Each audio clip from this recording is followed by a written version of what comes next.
late night show is a relic. But the thing about it, which was special when I was a kid, when we were, my family were all, climbing mom and dad's bed and watching TV, Johnny Carson, was he made the show for everybody. He didn't alienate anyone. And you never knew who he kind of thought that these guys all leaned left, like most of the media. But you never knew 100%. And that's kind of a beautiful thing, and I hope it goes back to that. But isn't that crazy that you're right, that all the comics that were supposed to put everybody to bed or whatever it is, they all went bananas left. I mean, Colbert, these guys are terrible. Like Kimmel to me is just fucking, you may be friends with him. I know a lot of people I love Jimmy. Yeah, like he is Colbert and I are not friends. Yeah, like those guys to me, they're just the worst sort of partisan nonsense. You want everybody. But the good part of that is we don't hide it.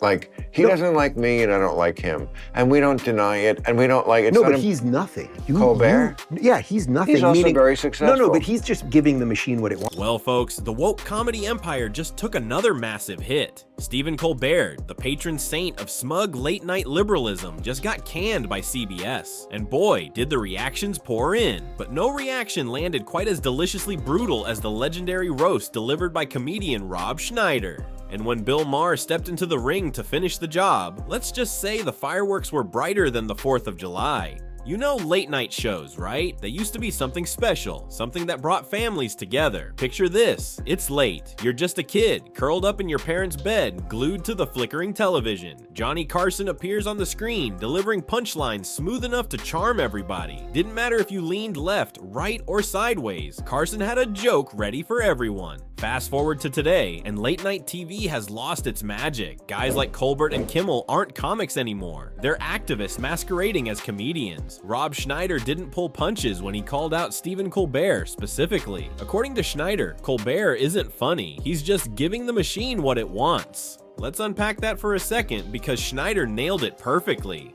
Colbert didn't just lean left, he practically fell off the edge. Every night became an anti-Trump rally, with smug monologues and repetitive Trump-Russia jokes that aged like milk left in the summer sun. Schneider highlighted the absurdity perfectly, poking fun at Colbert's obsession by joking that the Russians got Colbert fired. Hilarious, sure, but also a stinging critique. So the one and only Rob Schneider joins us now. I do have to sort of think it's kind of funny that they say this is a financial decision. Yeah, it's a financial decision because your show was terrible and nobody was watching it and you were losing money. Well, there should be no fuzz on this at all, Griff. The Russians got Colbert fired, and I think I'm willing to testify if I get complete immunity from the Trump administration and from CBS.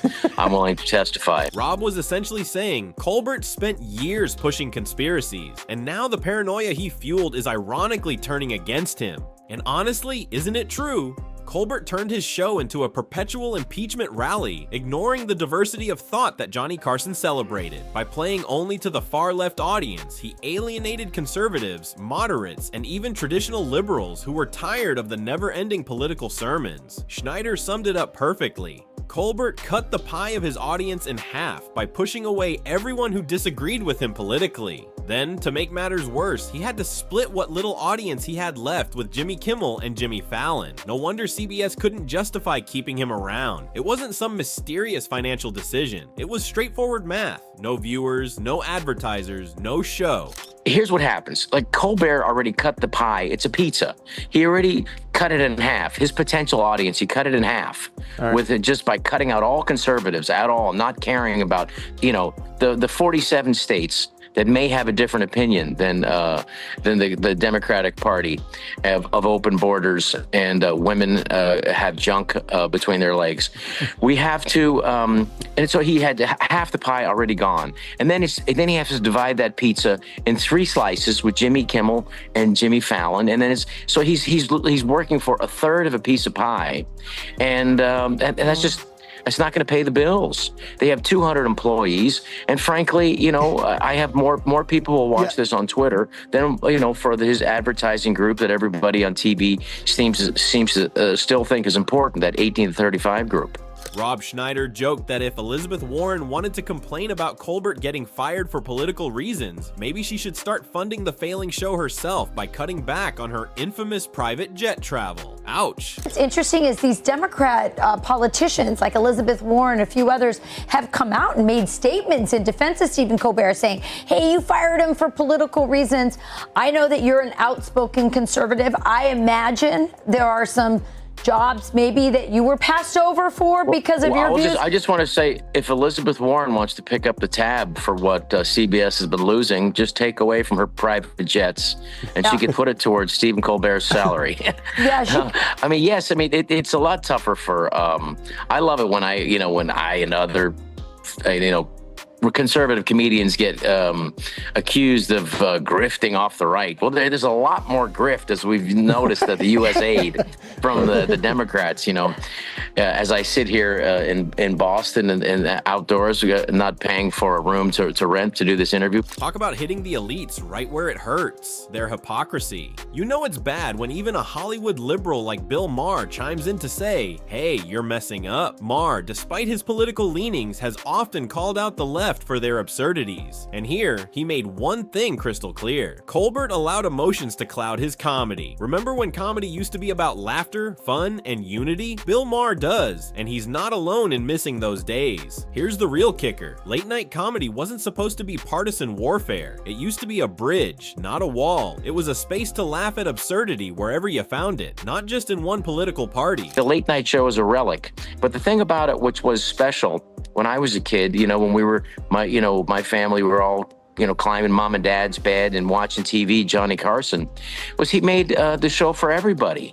He didn't alienate anyone, and you never knew who he kind of thought that these guys all leaned left, like most of the media, but you never knew 100%. And that's kind of a beautiful thing, and I hope it goes back to that. Schneider lamented that today's comics all went bananas left, leaving a massive void for comedians willing to laugh at everyone equally. But Colbert didn't just fail to fill that void, he actively burned bridges. Night after night, he bashed conservatives as racist, ignorant, backward. His act wasn't clever or edgy, it was mean-spirited and divisive. What Schneider and Maher brilliantly pointed out is that Colbert didn't just divide his audience, he shrunk it. He became the guy at the party no one wants to hang around because all he does is preach politics without a shred of humor or humility. And that's exactly why someone like Greg Gutfeld came out of nowhere to dominate late night ratings. Love him or hate him, Gutfeld understands something Colbert never did. Comedy is about laughing with your audience, not lecturing them. Gutfeld may lean right, but he's funny first, and that simple principle has put him at the top. Lastly, Rob, let me just ask you, what do you make of our own Greg Gutfeld? He's really come in and upended it, even beating people like Colbert and changed the game. Well, I would tell you what it is was you have somebody like Greg who's genuinely funny, and he has funny people on, and he tells jokes. And he definitely skews right. I think he might be a conservative. I'm not 100% sure. You never know with Greg. But he's great. He's the number one guy for a reason. And I don't think he's belittling anything but a party that has allowed itself to position themselves to be belittled, to deserve that kind of ridicule. And Schneider emphasized this point clearly, saying Gutfeld succeeds because he's genuinely funny, not because he panders politically. This isn't just a random event, this is symbolic of a much bigger cultural shift. For years, woke comedians were protected, networks feared cancel mobs, and executives tiptoed around woke hosts, afraid to pull the plug even as ratings tanked. Schneider hit the nail on the head, describing it as a woke empire, protected by fear and cancel culture. But now, the empire is collapsing, folks, and Colbert is the latest casualty. And that's all we could do as comedians. We could set something up and say, is this ridiculous or not? And unfortunately, the powers that be in the liberal media have allowed themselves to be ridiculed, and now they've allowed themselves to spend themselves into the ground to where CBS is no longer afraid from the woke empire, which is collapsing, to say, hey, we're going to fire this guy, we're going to save some money, we don't care the reaction of whatever Jimmy Kimmel says. I love that the woke empire is collapsing, and it's allowing people like you who are genuinely funny. Audiences have moved on. They want authenticity, laughter without fear of offense. They're tuning into independent creators, podcasts, YouTubers, and alternative voices who aren't afraid to tell a joke without running it through a politically correct filter. People are exhausted by comedians pretending to be moral gatekeepers, especially when their own hypocrisy gets exposed time and time again. Let's look at Elizabeth Warren's ridiculous defense of Colbert. Schneider pointedly roasted Warren's hypocrisy. Here's a woman who champions climate justice yet jets around the world in private luxury, now defending a multimillionaire who played partisan politics under the guise of comedy. If Elizabeth Warren wants to pick up the tab for what CBS has been losing, just take away from her private jets, and she could put it towards Stephen Colbert's salary. Can the left not see why Americans find this insufferable? Colbert's fall wasn't an accident, it was inevitable. Comedy,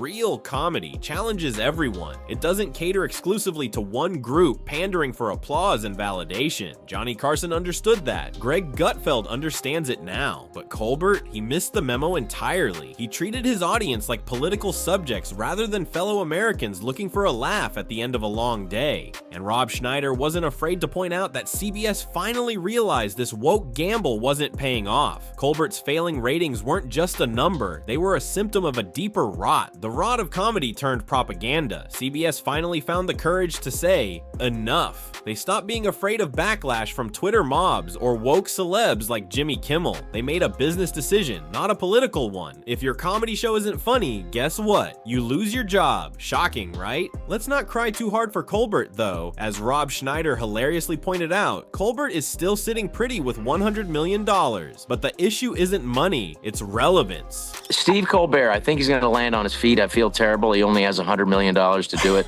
but I'm sure that that's a way. If you think ahead, if you plan ahead with that $100 million, I think you're gonna land on your feet, Steve. Schneider pointed out the brutal truth. Colbert is a relic stuck in a political past defined by Trump. Without Trump as his villain, what is he left with? Absolutely nothing. Bill Maher echoed this brilliantly, explaining that when you let emotions like Trump derangement syndrome control your humor, you lose sight of comedy itself. Maher, although liberal himself, has consistently criticized emotional overreactions on the left. Comedy needs clarity, not rage. It needs nuance, not blind tribalism. Colbert chose rage and tribalism over humor and unity, and the results speak louder than words. What were we talking about? Killing an idea. Oh, yeah. Is that we have to come up with bombs that kill ideas. But I mean, I feel like you're on this page. Are we going to wipe them out? No, I'm not. Oh, okay. I'm saying that it is it's an emotional response. Right. I'm not on the page. And that's not a good idea. Emotional responses.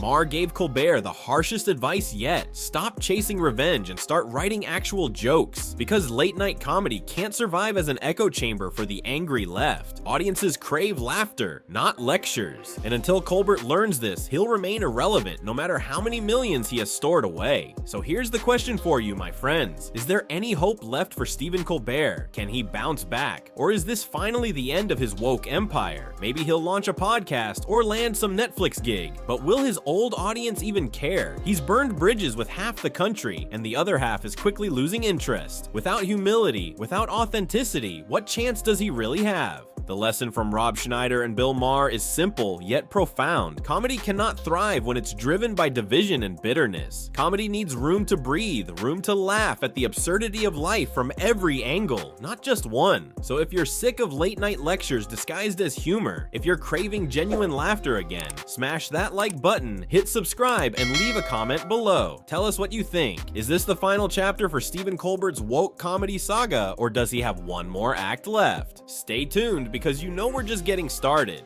More truth bombs, more roasts, and a whole lot more laughs are coming your way. Trust me, you don't want to miss what's next.